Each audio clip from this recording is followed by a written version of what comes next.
Welcome, and thank you for standing by. All participants are in a listen-only mode until the question and answer session of today's call. If you'd like to ask a question, please press star 1 on your touch-tone phone. Today's call is being recorded. If you have any objections, you may disconnect at this time. I would now like to turn the meeting over to Ms. Dua Thor. Thank you. You may begin.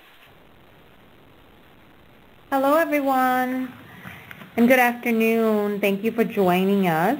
My name is Dua Thor. I'm the Senior Advisor with the White House Initiative on Asian Americans and Pacific Islanders, and we're excited to have you all join us so that we could talk a little bit about the resources and also about the tools that Grants.gov has.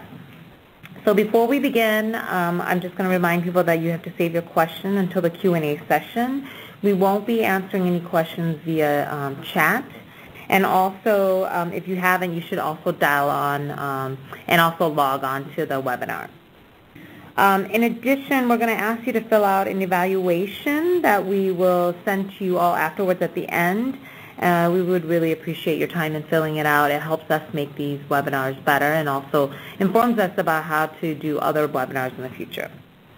So first, we'll briefly cover the mission and purpose of the initiative, and then we'll launch into the actual presentation from the Grants.gov team members, and then we'll do a Q&A.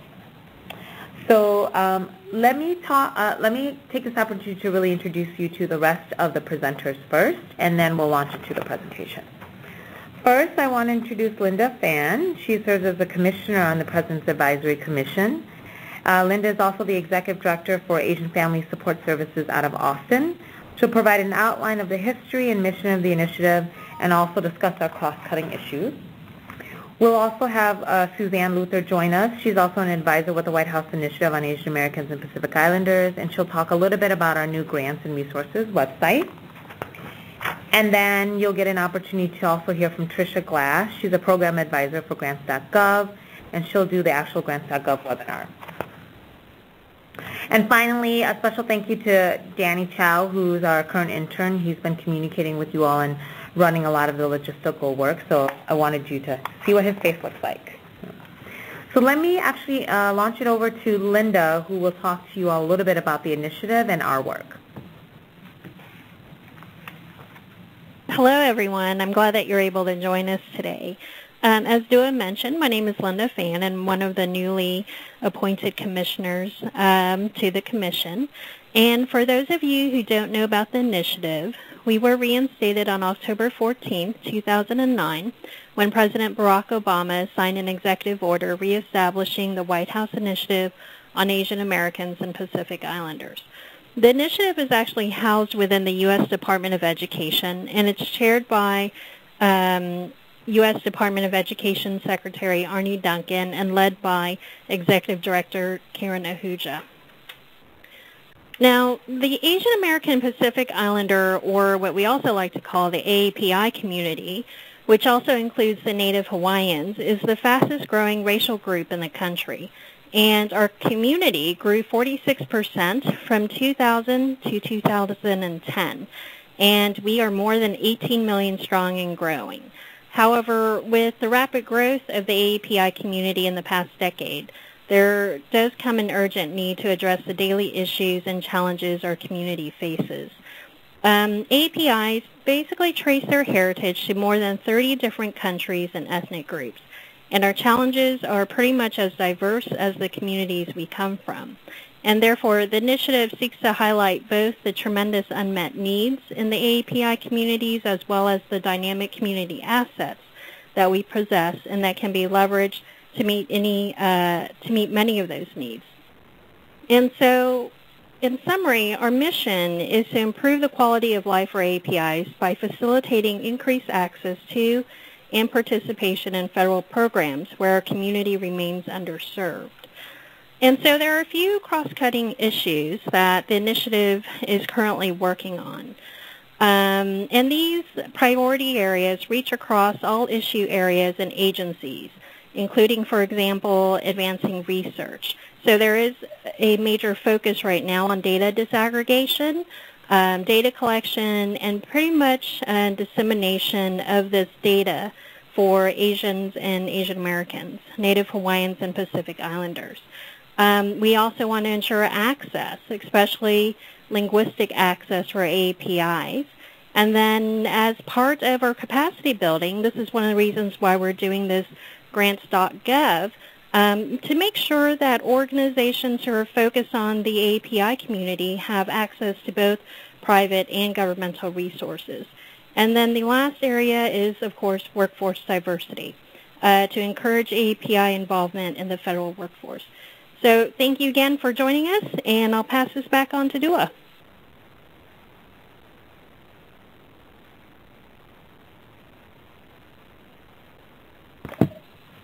Thank you, Linda. So one of the main ways that we work to tackle some of these issues is by reaching out to both community members to find out their concerns as well as the federal personnel who can help address their problems. So through our stakeholder meetings, summits, and regional interagency working group roundtables, we've connected with over 30,000 different community leaders and federal officials. As we've held these events, we've seen the need for capacity building, especially in the area of accessing federal grants. And can I just make sure that people can hear? Let me just double check with the moderator and make sure you all can hear, because we're getting 1 or 2 messages just saying that you can't hear us. Yes, this is the operator. I'm on the call with you. This is the operator. Yes, this is the operator. I'm on the call with you. Hi, can you guys hear? We're getting a couple of web messages saying people can't hear. Oh. Yeah, I'm listening to the call. I can hear it. Okay, great. Just double checking. Yeah, I'll turn up your volume a little. Thank you. You're welcome. No, it's not your volume. Sure. Oh.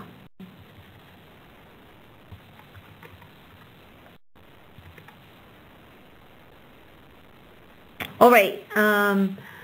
Sorry about that. We were double checking just to make sure everyone can hear. So my understanding is that you can hear. If you cannot, make sure you just let the main operator know. She should also be on the line. All right. So in terms of looking at the needs assessments of what we've been able to complete in the last couple of years, we've really heard from the community that there needs to be a lot more information around grants. And so our initiative serves to be a connector and convener linking Asian American and Pacific Islander community-based organizations to federal agencies in targeted ways. And today's webinar is an example of one of those ways that we've identified. Right before we launch into the webinar, I'm going to have Suzanne talk a little bit about our Grants and Resources website. It's a new page that we hope will also meet some of these needs and take a look at what organizations are needing in terms of resources and grants from the federal government. All right, so thanks, Dua. So as Dua just mentioned, we devoted part of our website to providing assistance to organizations, and the URL for this portion of our pages is at the bottom of the slide, www.ed.gov/edblog/AAPI/grants-and-resources. And we'll be sending that out to all of you after the call because I know that's a long URL to remember. But these pages are dedicated to providing tools and resources to help inform AAPI community-based organizations such as yours about federal opportunities. And we really want it to serve as a hub of current grant and technical assistance information from federal agencies. And these pages are divided into 3 main sections, which are grants, training, and resources. So the grants page offers tools to help organizations navigate grants.gov as well as the grant application process. And under the training section, we're sharing learning opportunities offered by federal agencies to help your organizations obtain and use their resources. And then finally, the resources page provides federal tools to help organizations with everything from recruiting volunteers to just managing a nonprofit. And so, we've combed through a lot of federal resources, but the website isn't meant to be completely exhaustive, and it won't have every opportunity from the federal government listed, but we're really trying to share information that AAPI organizations and communities will find of interest. Aligned with the President's State of the Union message of expanding opportunities, the initiative's goal is to expand opportunities for AAPIs. So we're trying to offer these tools and this guidance for AAPI communities to actively pursue federal opportunities, so in order to improve the lives of our community overall. So obviously examples of these opportunities include access to current grants, notices about new grants, grant reviewer opportunities, federal contracts, and this webinar about grants.gov. So without further ado, I would like to welcome Tricia Glass from grants.gov to start with her presentation. Thanks, Tricia. Thank you, Suzanne. Good afternoon, everybody. I'm going to basically give you an overview from beginning to end about the Grants.gov website. So it's pretty much everything you want to know, the ins and outs of our Grants.gov website. So let's go ahead and get started. It's through the eyes of the applicant. The big areas that we'll be focused on are the register, find, and apply. Getting registered is one of the biggest components before coming to our website, actually. It's the longest, probably most time-intensive piece to everything. So when you come to our website, it looks exactly like this. You have two options you will see under the Register tab at the right-hand corner. You can come in as an organization or an individual. Most people come in as an organization. We have a few people that come in as an individual, but for all intents and purposes, we're going to go through the organization registration because that more pertains to you guys. So before even coming to our website, you have to go to a couple other websites to get registered. The very first one that you will need to go to is the Dun & Bradstreet's website. You'll have to go there and register. You'll have to give your TIN, EIN some people call it. It's basically your IRS information. At that point, you'll be issued a DUNS number. If everything's, clear, concise, what you're providing as the information needed on this website, it can take up to 3 to 5 business days. If it's not, or they have some questions, or there's error in submission to the website, it can potentially take longer. Once that all is done and nicely, wrapped up, you're going to go over to sam.gov, and basically you will give your DUNS number there to register in the SAM website. At that point, once that's done, you'll also establish an eBiz POC. That's the individual that is the point person for your organization. And you also will have to get an MPIN number, and that'll be your identification number for your organization. This process can also take up to 3 to 5 business days with, let me say again, that if everything's fine, it takes typically that amount of time. If there's questions, if there's error in any information, it can take longer. So as you can see, the registration process can be time and labor intensive. We tell people, it can take up to a month to get registered if information is not provided accurately. So if you have an opportunity that's closing within a month, you can see that there may be some problems if you don't get all this information done in a time-fast manner. Once you're done with SAM and you get everything registered there and organized, you'll come to our website, and everything will be merged over from Dun & Bradstreet and SAM to Grants.gov. You'll set up the account in Grants.gov, and let me just say that the eBiz point of contact yearly has to go into SAM to update your information. If you do not update the information in SAM, then you will not be able to apply on Grants.gov. So you get a lot of email reminders. They'll start like 60, 90, 180 days out. So you get plenty of notification to do that. Once that's done, you'll come into our system. Your eBiz POC has already been identified. That individual then can go ahead and set up authorized representatives for your organizations, or AORs as we call them. And your organizations can have as many as you want. They just have to be authorized through the eBiz POC. The AORs are the individuals that go in and submit the applications in Grants.gov. So you can see if you don't get that approval from your eBiz point of contact, you won't be able to submit for any opportunities. So you want to make sure that that's been done. So when you're registering as an applicant, this is a screen that will pop up.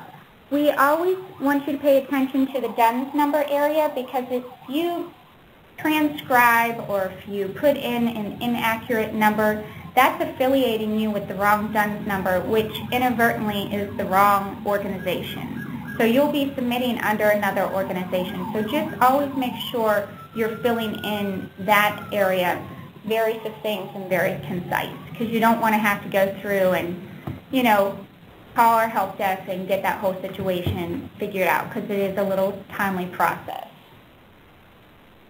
This is what you'll see. It'll confirm all your information when you're registering on our website. You have your secret question and answer there, your username, all that will be right there for you. So basically, the AOR authorization by your eBiz POC, they will authorize it. They send you an email notifying your registration. You're confirmed.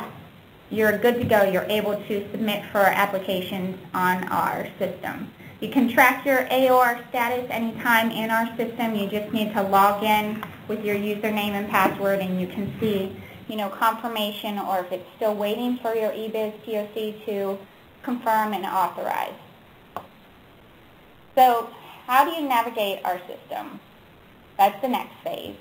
This is what you'll see when you come to our website. It gives you the latest and greatest information on our home page. There's 2 areas for you to go in and search for grants, and the tab at the top is specifically for applicants. You have everything under the sun at your hands and fingertips to find what you need. There's FAQs there, there's resource guides, there are applicant tips, all kinds of good stuff for you to look and review. So your applicant resource includes your FAQs, the user guides, the checklist. Like I was saying earlier, we also have self-help portal, our our help desk is available 24/7 as well. You can also manage subscriptions in our website. There's multiple ways to keep with the know with Grants.gov. We have an RSS feed, we have a blog. You also can subscribe to, if you want to do all of HHS, opportunities. You can subscribe to a particular agency. You can also subscribe to a different bureau, things of that nature. So how do you search for opportunities? A couple of different ways you can do that. Like I said, when you come to our website, you'll see the newest opportunities. They break it by category, agencies, eligibilities, things of that nature. You can just go ahead on the top navigation and click Search Grants, or at the very top on the right side, you can put in CFDA number, you can put in special words, things of that nature for you to search as well. And basically that's just saying what I said. You can look at the newest opportunities, browse by category, health, environment, housing, browse by agency, eligibility type. So whatever you're trying to find, it will come up under these multiple ways as well. So this is our search engine basically, and if you have used our system previously, we've improved it greatly. It's basically to the point where it can drill down to the minutest information that you need. If it comes up the first search, that there's 35, you can start clicking on the left side to drill down to, 2 or 3 opportunities that's very specific for what you're looking for.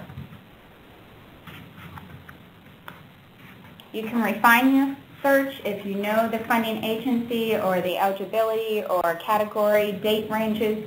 All that, is at your disposal to drill it down to specifically what you're looking for. And that's just basically reiterating what I'm just saying. So what's in a funding opportunity, you're probably asking? This is the synopsis page. It basically gives you all the high-level important details of a funding opportunity. It will give you the opportunity number, the close and open date, the funding amount, number of awards, and the program contact information. For any question that you have regarding an opportunity, if it's specific to the program, you always want to contact that program individual.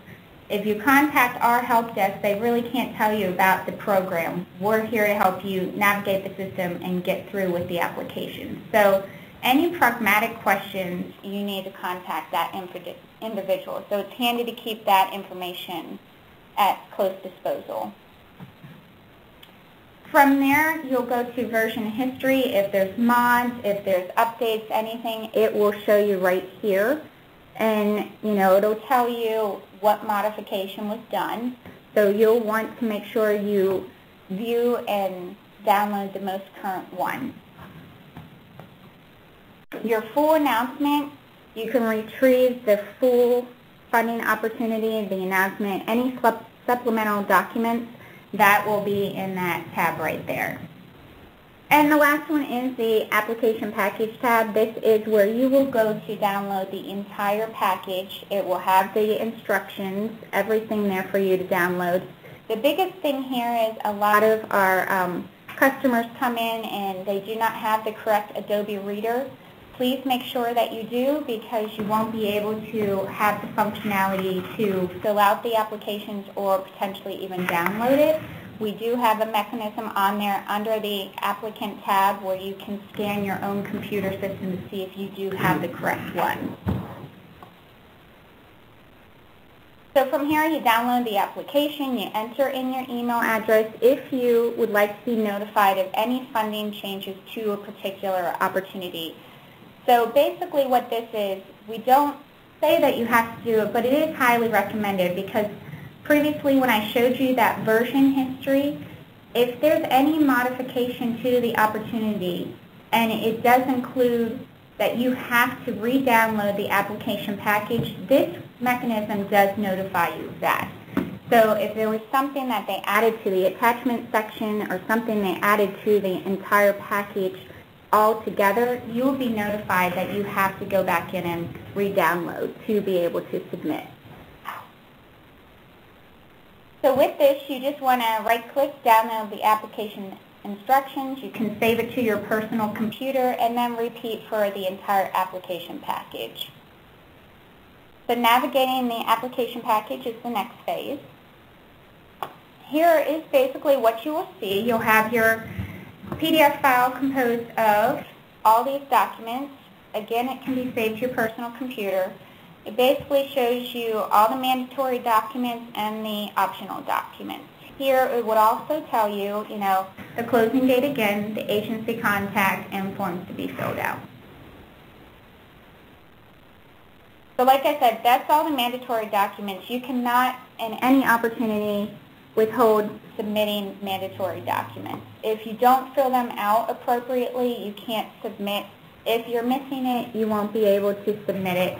These are the things that are required by a particular agency for each opportunity. The optional documents is to your discretion if you want to download them, but we always tell everybody it behooves you to download them, because it's only strengthening your package and what you're trying to accomplish with the grant funding. So anything in yellow when you're filling something out is a mandatory field.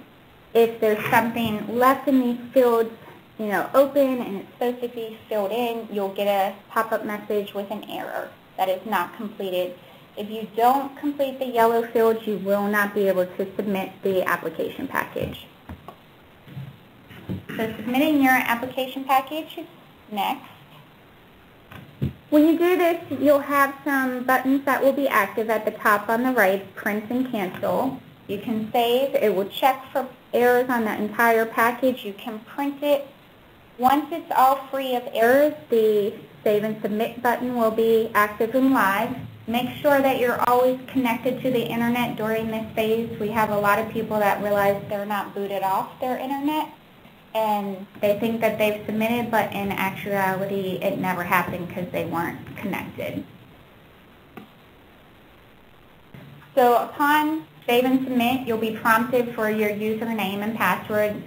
This basically serves as your electronic signature. Again, like I was previously mentioning, if you are not the authorized AOR by your eBiz POC, you will receive an error message telling you you're not authorized, and you will not be able to submit your application. This is what it looks like basically when you've signed and submitted. It serves again as your electronic signature for your application. You'll receive a confirmation screen with your Grants.gov tracking number. You always want your Grants.gov tracking number, because that is identifying you and your agency. If there's any concerns, any questions, anything that happens with the application, that's how myself and then the contact center will also be able to look in the system for you. There's a time and date stamp that serves as the official submission time. And you also receive emails indicating the status of your application at this point. So you have 3 different types of emails that you potentially can receive at this point. The first one is the receipt of email basically saying your application was received by Grants.gov. And you'll also have the URL in this email verifying receipt. The second one is validation or rejection. Validation basically means that Grants.gov email is verifying your successful submission and it's going right on to the agency. Or the rejection says that unfortunately you've been rejected. It gives you specific error. It tells you with a description of what the error was. If you have left plenty of time, you can go back in, correct it, and then resubmit. So you would have 2 different Grants.gov tracking numbers if this is the case, because you submitted twice. The third is transmission to agency. It's saying that everything was nice and tidy and it was pushed right on to the agency. And then after that point, the agency will be in contact with you. You can always come into our system to track your application. Again, it's with that grants tracking number. So it will show the different statuses like I just discussed with you, the received, validated, rejected, or retrieved by agency. So some tips that we like to give our body for grant proposals: register and submit early. As I said before, if you do not register early, it really prohibits you from getting through all the different systems to apply for an opportunity. The sooner that you register, the better and likability that you will have to apply for an opportunity sooner. Thoroughly read all the instructions, follow everything that the program is telling you to do. If there's any questions, again, contact that program individual and they can help you through that. For the program and budget details, be very specific. Give as much detail as you can in those areas because they're the highly reviewed areas. And again, we emphasize filling out the optional form for your application package. For our system, you definitely want to limit your application file size and file names to 50 characters or less. Use the correct DUNS number on the SF424 cover page, and make sure you have the compatible Adobe Reader. One second. So as I said in the beginning, we have a helpline contact center. We are a 24/7 shop, so no matter where you are in the world, you always will have the capability to reach out and ask somebody at our help desk if you're having questions, concerns, or running into problems. That's the contact information. We have, additional resources, like I said, in that applicant tab. We have a training video, we have the FAQs, the user guide. We also have a self-help portal in there as well. And that is everything for the presentation. Thank you, Tricia. We're going to open it up for question and answer now. And moderator, will you open up the lines? Yes, thank you. At this time, if you'd like to ask a question, please press *1 on your touch-tone phone. You will be announced prior to asking your question. To withdraw your request, press *2. Once again, that's *1 for questions.